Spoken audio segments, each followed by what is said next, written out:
I'm about to sell my business of $3 million. How do I avoid paying half in capital gains taxes?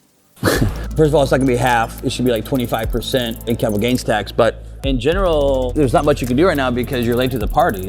So I guess let me first address this to other people who are listening who have not sold their business yet. The way that you get this to zero, very, very simple, is you have to structure it way before you get there. So think about tax structure and tax strategies. Structure always comes first, strategies always come second. What you're asking me right now is, hey, listen, I did no structure. I'm gonna sell my business. I'm gonna get hammered in taxes. What can I do? The answer is, because you have no tax structure, your only options are tax strategies, which are very, very limited. The way to actually avoid this would be proper planning in the first place, which would be either use one or two structures. One would be called a QSBS structure. The second would be called an ROBS structure. Both of those are corporate tax structures that the wealthy use that could eliminate all of your taxes. Like your tax bill would be $0 if you set up either one of those the right way. You would pay $0 in capital gains tax. You would pay $0 in period in your situation right there. But you have to do that in advance, not right now. It's illegal to do it right now. So it really leaves you down to one main strategy, maybe two, but even the other one I can think of, which would be called a DST, which is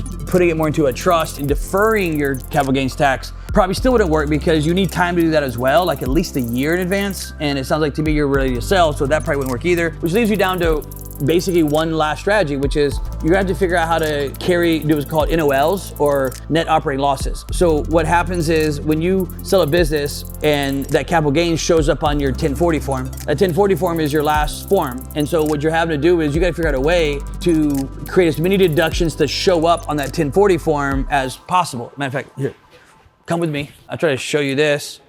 So these are like different forms. Again, I don't file these tax forms, but these are like tax forms that I use to help me understand what's going on with taxes as an entrepreneur. Remember, I'm not your CPA. I'm not your financial advisor. I'm an entrepreneur like you. I own businesses. It's just I had to go figure out how the game of taxes worked so I could understand it, because it was very hard for CPAs to really give you what you're looking for as an entrepreneur. So what happens here in this example that you have, this would be your 1040 form, and right here, where it says net capital gains, your number would show up right there. So like it would show up right here as $3 million in, let's say, capital gains tax. And again, I'm using this from a high level example, not like in the weeds with you, just high level to understand. It's gonna show up there as a capital gains income right there. Your really only thing that you can do is try to lean into more of like your Schedule E, which is you can try to get this number right here. If you do it right, you can try to get this number to go negative right here. If you can get this number to go negative to a certain degree, let's say it was negative 3 million, just for example, then you could eliminate your taxes owed if it was negative 3 million. But you run into one more problem, which is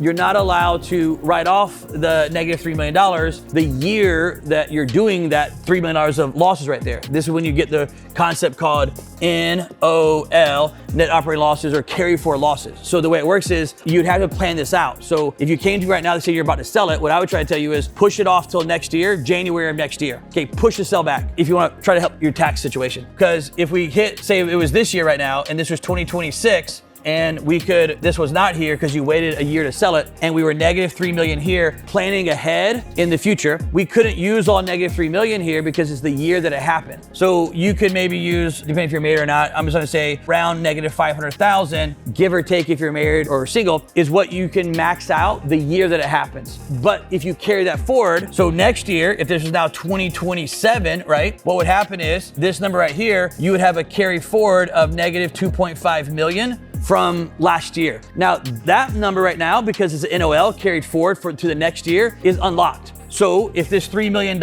hits right here, income on your net capital gains tax, you can only go negative the same amount, which is called a negative $500,000 that year, being 2027 is the max you can go negative, unless you have carry forward numbers that you did on purpose this year, knowing that the capital gains is gonna hit next year. Now if you do this, la la la la la la la, you're now at $0 and you don't have to pay anything in capital gains tax. So in your scenario, the only way around it is to push that sell off 1 year till January of next year, close in January, hit NOLs this year, so it carries forward to 2027, sell the business in January 2027, gives you all year long to stack up even more deductions, take those carry forward losses and wipe out your entire tax bill. So that's how you do it. Now, listen, if you want to learn more advanced strategies like this right here and unlimited freaking more from an entrepreneur to an entrepreneur that understands how this game is played, I have a 2-day wealth masterclass coming up. Click this link below, sign up to attend, and I'll teach you some of the coolest stuff you've ever seen on taxes so that you can keep more of your money, multiply it, and make more money. I'll see you on the other side.